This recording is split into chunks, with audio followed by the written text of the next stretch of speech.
like love interests, where they're like, be safe, and they stare into each other's eyes for several moments. That was creepy, I'm sorry.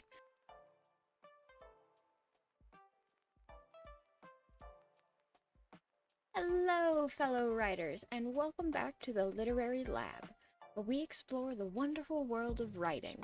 I'm kind of experimenting with the video style, which is why the last video was not like this. But today we have an exciting topic of characters and character dialogue. So we are going to explore 8 ways to improve your dialogue. Let's go ahead and jump right in. Our first point is to make the dialogue sound natural. Pay attention to the way people speak in real life and try to mimic those in your story. Avoid using stiff or formal dialogue unless it's true to the character you're writing at that time.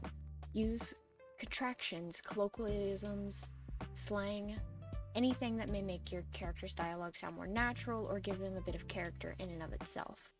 Read your dialogue out loud. This can help you determine if it sounds natural or stiff or what may need to be changed.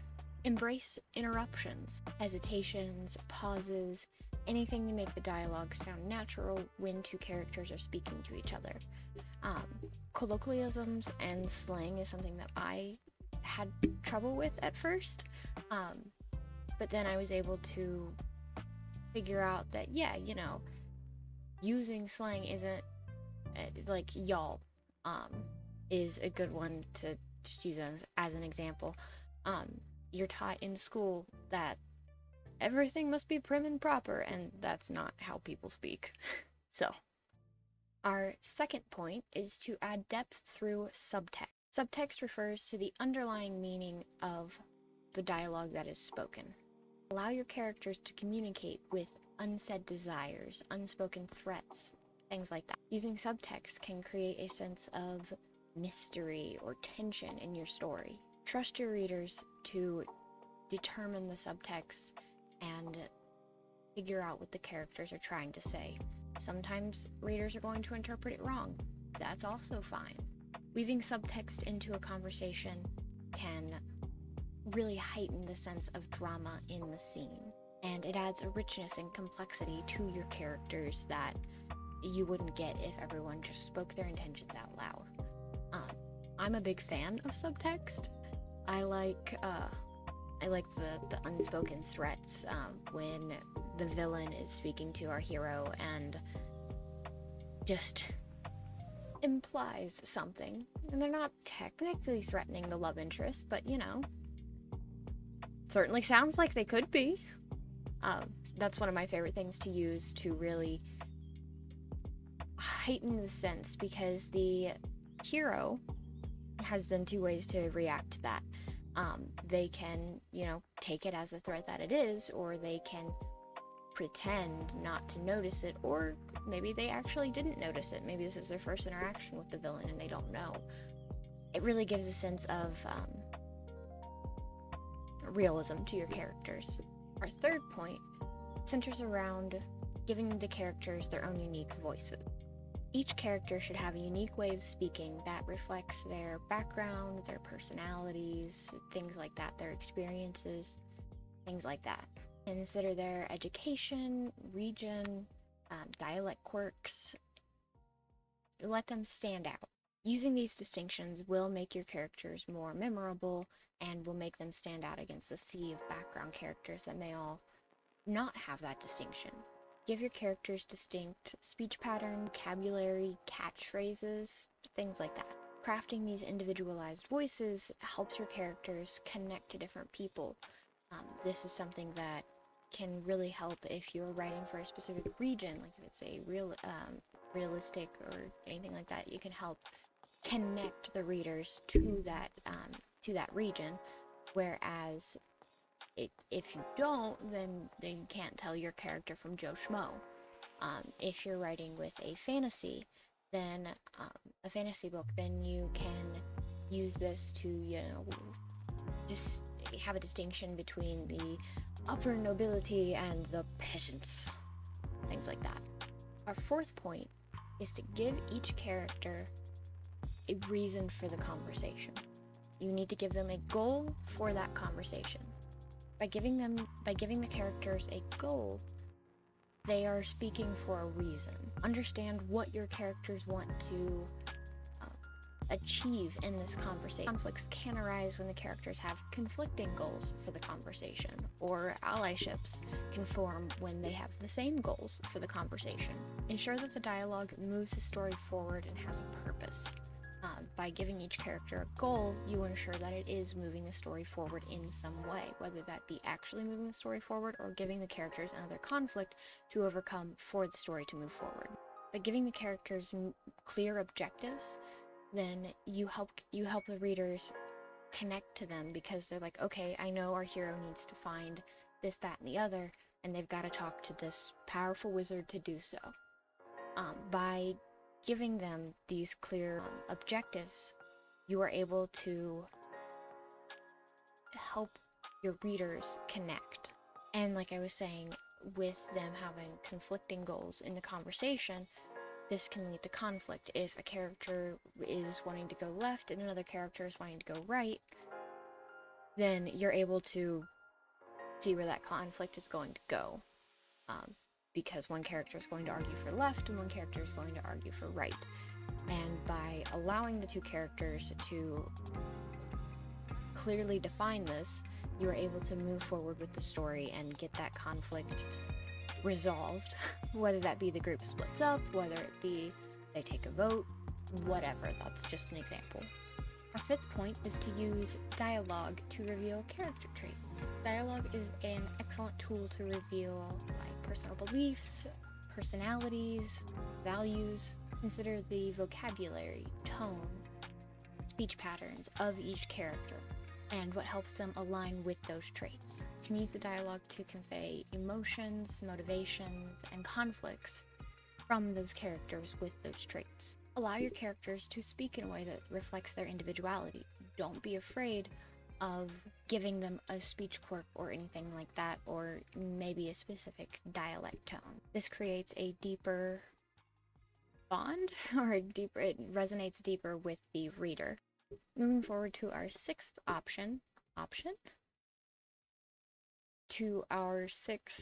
point, exploring subverting expectations in dialogue. Subverting expectations can create a memorable scene or character interaction for your readers. You can avoid cliche and overused or predictable responses to really heighten the tension of a scene. This adds unexpected twists to your characters' conversations and possibly their motivation.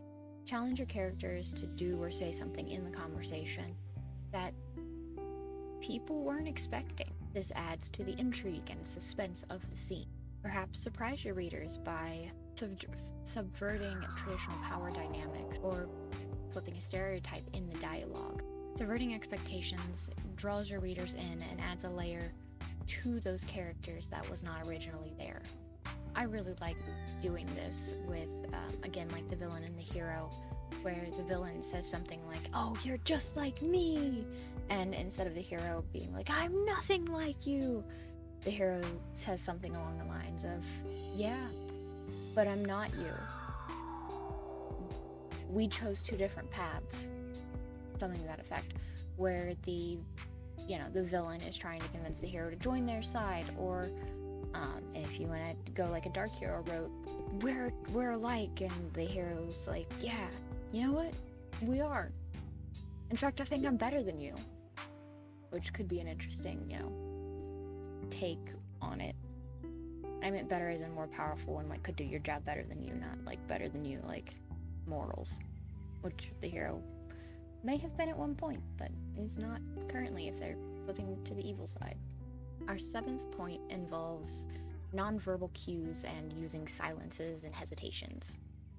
Remember, dialogue isn't just about words. Sometimes it's about the things left unsaid.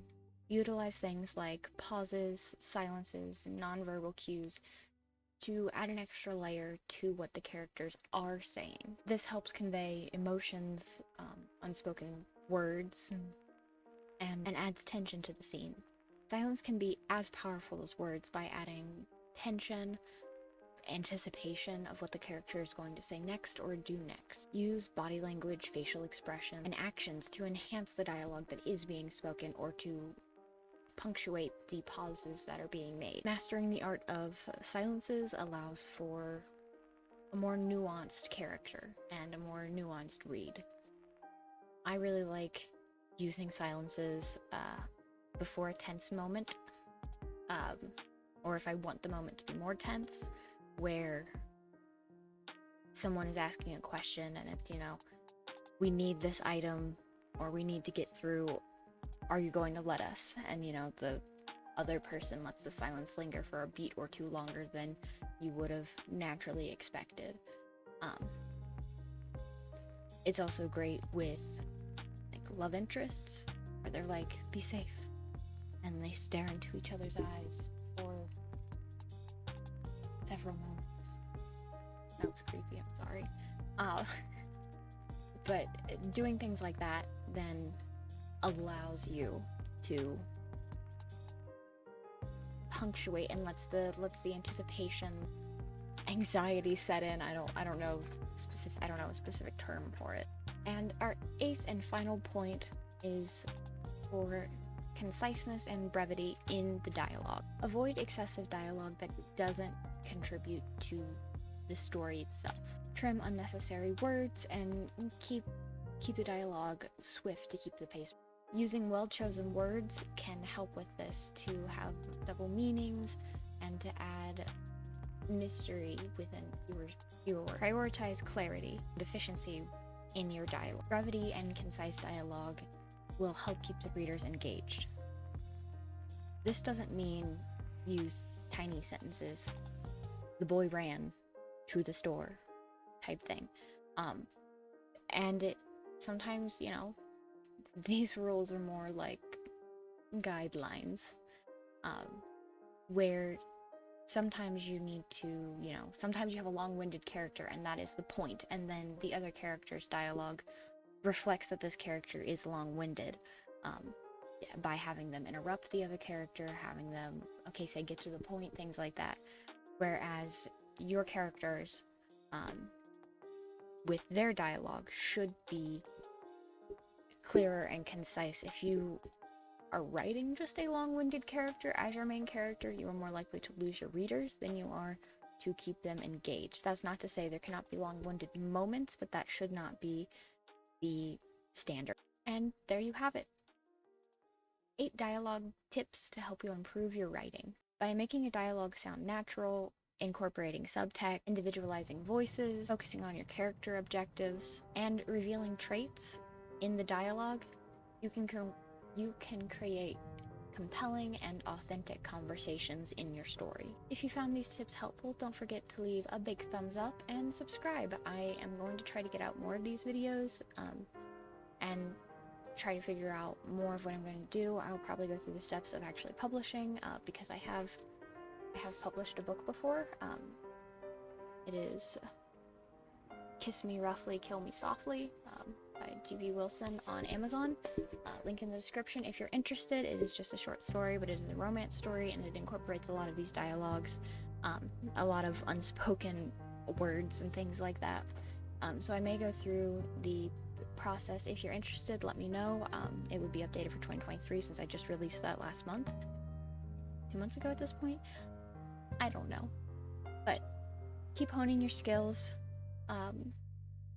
Let me know if you have any ideas for future videos, and keep writing. Have a good one. Bye.